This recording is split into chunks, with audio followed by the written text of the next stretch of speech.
जैसा कि आपको मालूम है कि चंद्रयान 3 चाँद पर लैंड हो चुका है और लैंडिंग के बाद दिमाग को चकरा देने वाली तस्वीरें भी भेजी हैं। इन तस्वीरों को हम पहली बार देख रहे हैं।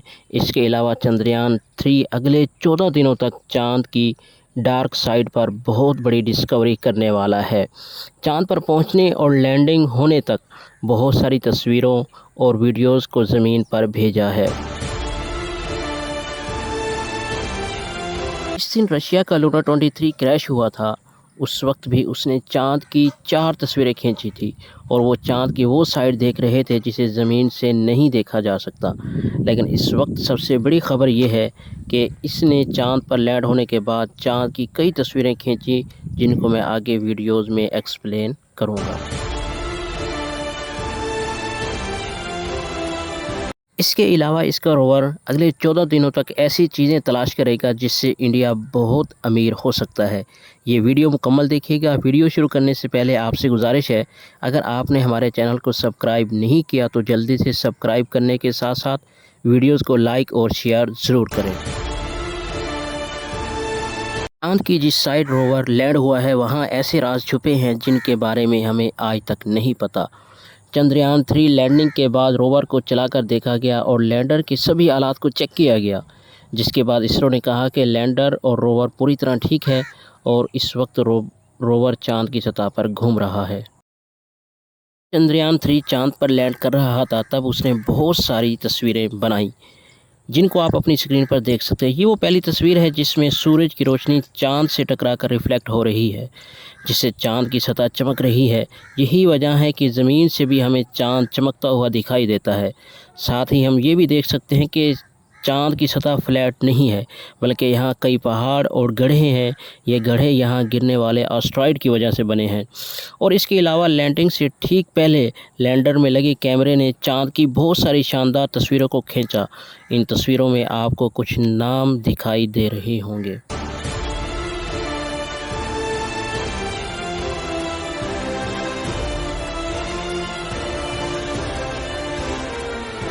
ये बड़े बड़े इम्पैक्ट क्रिएटर हैं जो हमें स्पेस से गड्ढों की तरह दिखाई दे रहे थे, और इन्हीं गड्ढों में पूरे 10 करोड़ लीटर पानी बर्फ़ की फॉर्म में हो सकता है।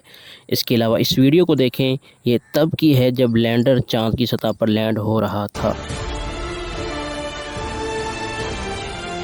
पानी के अलावा चांद पर ऐसे एलिमेंट्स हो सकते हैं जिनकी डिस्कवरी से इंडिया बहुत ज़्यादा अमीर हो सकता है, जिनको तलाश करने के लिए चंद्रयान 3 का रोवर निकल चुका है। जो इसका लैंडर है उसमें कोई भी टाइम नहीं है, ये अपनी जगह पर खड़ा होकर चांद को स्टडी करेगा, जिससे ये चांद की कमज़ोर एटमॉस्फेयर में मौजूद प्लाज्मा पार्टिकल्स को स्टडी करेगा। इसके अलावा दिन और रात के वक्त चांद का टेम्परेचर कैसा होता है इसे स्टडी करेगा। इसके अलावा ये जिस जगह पर लैंड हुआ है वहाँ आने वाले ज़लज़लों को भी स्टडी करेगा। इसके अलावा ये सतह पर लेज़र फेंककर एलिमेंट्स को स्टडी करेगा, यानी ये लैंडर खड़े खड़े चांद की बहुत सारी स्टडी कर सकता है। अलावा रोवर की बात करते हैं। जब चंद्रयान 3 चांद पर लैंड हुआ तो लैंड होते ही उसके दरवाजे खोले गए, जिसके अंदर से रोवर बाहर निकला। ये रोवर आहिस्ता आहिस्ता नीचे आया और चांद पर अपना पहला कदम रखा, जो इंडिया के लिए बहुत बड़ी बात है। जब ये चांद पर चला तो इसके टायरों के ज़रिए इसरो का लोगो चांद की सतह पर छप गया, जिसको आप स्क्रीन पर देख सकते हैं। ये वो पहली तस्वीर है जिसको चंद्रयान 3 ने चांद की सतह पर खींची। इसे देखकर यकीनन इंडिया के लोग बहुत खुश होंगे।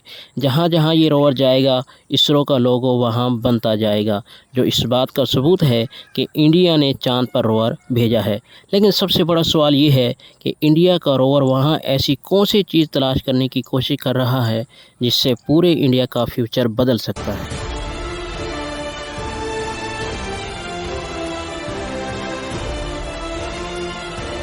सबसे पहले ये रोवर चांद पर जो पहली चीज़ तलाश करने जा रहा है वो है सिलिकॉन। सिलिकॉन आज एडवांस से एडवांस कंप्यूटर में इस्तेमाल होता है और बहुत सारी एडवांस्ड मशीनों में भी इस्तेमाल होता है, और आने वाले दौर में इसकी कमी वाक़ई होने वाली है। इससे सेमी कंडक्टर बनाए जाते हैं जो टेक्नोलॉजी के लिए बहुत ज़रूरी है। इसरो का कहना है कि उसको ये चीज़ चांद पर मिलने वाली है। ज़मीन पर इसकी मिक़दार बहुत कम है। कहा जा रहा है कि हो सकता है कि चांद पर इसकी मिक़दार बहुत ज़्यादा हो। ये तभी पता चलेगा जब इंडिया का रोवर उसे तलाश करेगा। इसके अलावा ये भी कहा जा रहा है हीलियम 3 भी चाँद पर मौजूद है। हीलियम 3 से हम ऐसे रिएक्टर्स बना सकते हैं जिनमें न्यूक्लियोफ्यूज़न हो, यानी हीलियम 3 से हम एनर्जी हासिल कर सकते हैं। अगर इसे चाँद पर तलाश कर लिया जाता है तो इंडिया के पास एनर्जी की कमी नहीं होगी। इसके ज़रिए गाड़ियाँ चलेंगी, ट्रेन, जहाज़ और यहाँ तक कि इंडिया स्पेस क्राफ्ट को भी स्पेस में भेज सकता है। क्योंकि हीलियम 3 की मिक़दार ज़मीन पर कम होने वाली है, इसलिए इसे चाँद पर तलाश किया जा रहा है। अगर इंडिया इसे तलाश कर लेता है तो ये इंडिया के लिए बहुत बड़ी फ़ायदेमंद चीज़ साबित होगी। और ये भी कहा जा रहा है चाँद पर एक ही जगह में बहुत ज़्यादा मिक़दार में मौजूद हो सकती है। ये भी चाँद की डार्क साइड पर मौजूद हो। और जो तीसरी चीज़ रोवर चाँद पर तलाश करेगा वो है पानी। ये रोवर पानी को तलाश करेगा। अगर ये पानी को तलाश कर लेता है तो ये इसकी मेन डिस्कवरी होगी, जिसका मेन मकसद पानी को तलाश करना है और यहाँ पानी क्रिएटर में मौजूद हो सकता है। क्योंकि क्रिएटर्स इतने ज़्यादा गहरे हैं, यहाँ सूरज की रोशनी नहीं पहुँच सकती। इसी वजह से कहा जा रहा है कि यहाँ पानी बर्फ़ की फॉर्म में मौजूद हो। अगर पानी मिल गया तो बहुत बड़ी डिस्कवरी होगी और हम इस डिस्कवरी को अपने मोबाइल पर भी देख सकेंगे। इस डिस्कवरी के बाद इंडिया नासा से भी ज़्यादा अमीर हो जाएगा। इस डिस्कवरी से इंडिया वहाँ अपना एक बेस कैंप बना सकता है, क्योंकि लाइफ के लिए पानी बहुत ज़्यादा ज़रूरी है। और केमिकल्स का इस्तेमाल करके उसमें मौजूद हाइड्रोजन और हीलियम को अलहदा किया जाएगा। हाइड्रोजन से चाँद पर व्हीकल्स भी चलाई जा सकती हैं और ऑक्सीजन को वहाँ जाने वाले इंसान इस्तेमाल कर सकते हैं। ये 3 चीज़ें हैं जो इंडिया के लिए बहुत बड़ा ख़जाना है। इनकी तलाश करके इंडिया सभी मुल्कों से आगे निकल सकता है।